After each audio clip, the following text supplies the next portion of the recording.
You know that feeling, right? You're sitting in front of a blank page, or a new project, or maybe even a life-changing goal, and you just feel stuck. It's this overwhelming paralysis, even when you know exactly what you need to do. I'm here to tell you, you're not lazy, you're not unmotivated, you are caught in a biological trap. And today, we're going to dismantle that trap. We are breaking down the high-performance system for taking action, not through more willpower, but through smarter science. Just let that sink in for a second. It's a total paradox. All that time you spend crafting the perfect strategy, the flawless business plan, that detailed workout routine. You think you're making it easier to start, but you're not. You're actually building a bigger, thicker wall for yourself to climb. The very act of brilliant planning is often what guarantees you will never, ever begin. It feels personal, doesn't it? Like there's some kind of internal flaw holding you back from your own goals. But this isn't a battle of character. Nope. This is a conflict between your conscious desires and your ancient biology. See, your brain has a prime directive that trumps pretty much everything else. Conserve energy at all costs.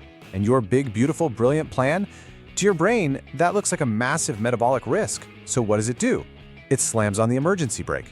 So here's our game plan for today. First, we're going to diagnose the curse that keeps you stuck. Then, we'll expose the trap that makes everything worse. From there, we'll install a brand new system for action, dive into the physics of why it works, and then I'll give you a 120-second plan you can use today. Right now, let's do this. Okay, first things first. We need to understand the invisible force that's holding you in place. We call it the starting block curse. It's that feeling of being frozen right when the starting gun is about to go off. And as you're about to see, this isn't some psychological quirk, it's a hardwired biological reality. Meet the enemy, the execution threshold. Think of it like a security checkpoint in your brain. Every single task you want to start has to submit an energy budget for approval. And if that budget is too high, if the plan is too big, too complicated, too intimidating, your brain's energy conservation department stamps a big red veto on it. Action denied. We've all been sold this myth that passion is the only fuel we need, right? That if our why is strong enough, action will just magically happen. But neuroscience tells a totally different story. The reality is, your brain doesn't run on passion, it runs on energy efficiency. The real barrier isn't a lack of inspiration, it's something called neural friction, the massive energy cost of going from a dead stop to full motion. And I'm not speaking in metaphors here. Deep in your brain, you've got this area called the basal ganglia, and its job is to initiate movement. When it senses a task is just too metabolically expensive, it will literally inhibit the motor signals. It's a biological safety switch. So when you think you're just procrastinating, what's really happening is your brain is physically stopping you from starting what it sees as a waste of energy. So we know about the biological veto.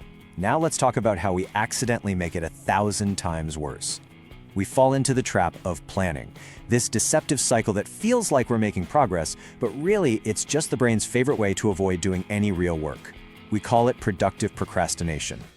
Does any of this sound familiar? The second you decide to start, this wave of dread just washes over you. Your mind suddenly goes foggy. You get this powerful, immediate urge to check your email or clean your desk or do literally any other simple task. The project in front of you doesn't feel like a series of steps anymore. It feels like a physical, unclimbable mountain. That's initiation anxiety, and it's a direct symptom of a sky-high execution threshold. And I really want you to hear this, because it is critical. This is not a personal failure. It is a system failure.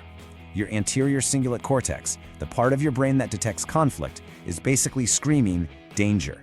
It sees this huge gap between where you are now and the finished product. It can't find a clear, low-risk first step, and so it triggers a stress response. It's a full-on systemic neural veto.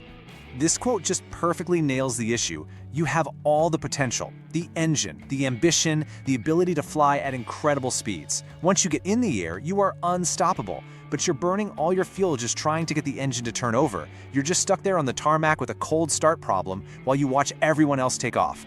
Okay, enough about the problem. Let's re-engineer the whole system. This section right here is the solution.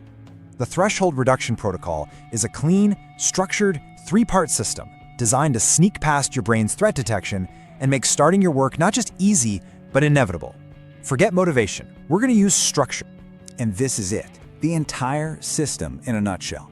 These 3 steps, they work together to systematically lower that execution threshold way, way down. We're going to atomize the entry, we're going to automate the ignition, and we're going to give ourselves permission to be imperfect.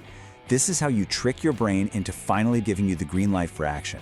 So, step 1 is the microatom. You take that big, intimidating task and you shrink it down to its smallest possible part. Write a book becomes open the document. Run 5 miles becomes put on your running shoes. Build the business becomes send one single email. The goal here is to make the first step so ridiculously small that your brain doesn't even register it as work. It's simply too small to veto. Now, the next 2 steps build on this. A sensory trigger, like playing the exact same song every time you start, creates an automatic go signal. Then, the low-resolution first draft gives you a license to be terrible. When you combine these, you give your striatum, that's the brain's reward center, an easy, instant win. That releases dopamine, and that's what shifts you from the high-energy state of static friction to the effortless state of dynamic momentum. So we have the protocol, but why does it work so well?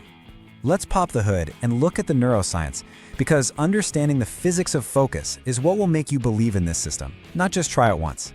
This is all about leveraging your brain's own rules against its own resistance. This slide shows you the before and after inside your brain. On the left, a big task activates your amygdala, the fear center, which triggers a stress response and that big veto. But on the right, our protocol lowers the threshold. This bypasses the amygdala completely and engages the striatum, the reward center. Dopamine gets released, the veto is deactivated, and you've literally just flipped a switch in your head from threat to reward. And here's the little psychological magic trick we're pulling. It's called the Zeigarnik effect. See, psychologists discovered that our brains absolutely hate unfinished business. An incomplete task creates this kind of mental tension that just nags at us until it's resolved. So by simply opening the document or typing 5 words, you create what's called an open loop in your brain. You've started, and now your brain itself will provide the motivation to continue and close that loop. So what does this all mean? Well, with this protocol, you stop having that internal debate. You completely bypass the argument, and you create a direct connection between your intention and your action. You are, in effect, hot-wiring your motor cortex, using a tiny little spark to ignite a massive engine. All right, enough theory. Let's make this practical. Right here, right now. This section is an immediate action plan you can use the very next time you feel stuck. This isn't about changing your life tomorrow. It's about winning the next 2 minutes. It's called the 120-second sprint. 120 seconds. That is it. That's all you need to focus on. I want you to think about that one big, intimidating task that's on your list right now. You know the one you've been avoiding. Now, ask yourself this one question.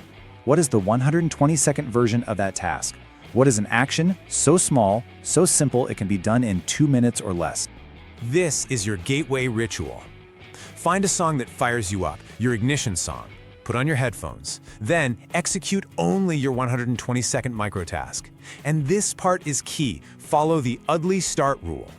Give yourself explicit permission for the output to be absolute garbage. The quality does not matter. The only thing that matters is the velocity of entry. Break the seal. Just cross the starting line. We've covered the problem, the protocol, and the practice. So now let's boil this entire explainer down to its most powerful, fundamental truth. This is about reframing your whole concept of achievement and making this process your new default state. This is about mastering the first inch.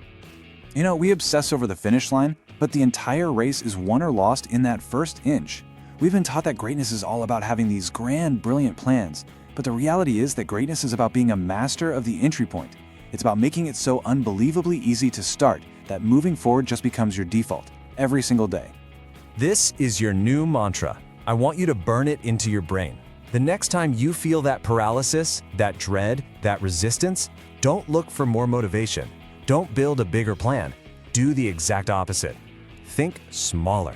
Find the 120-second version. Find the first inch. Because momentum is not a prerequisite for action. It is a byproduct of it. Think small to start big.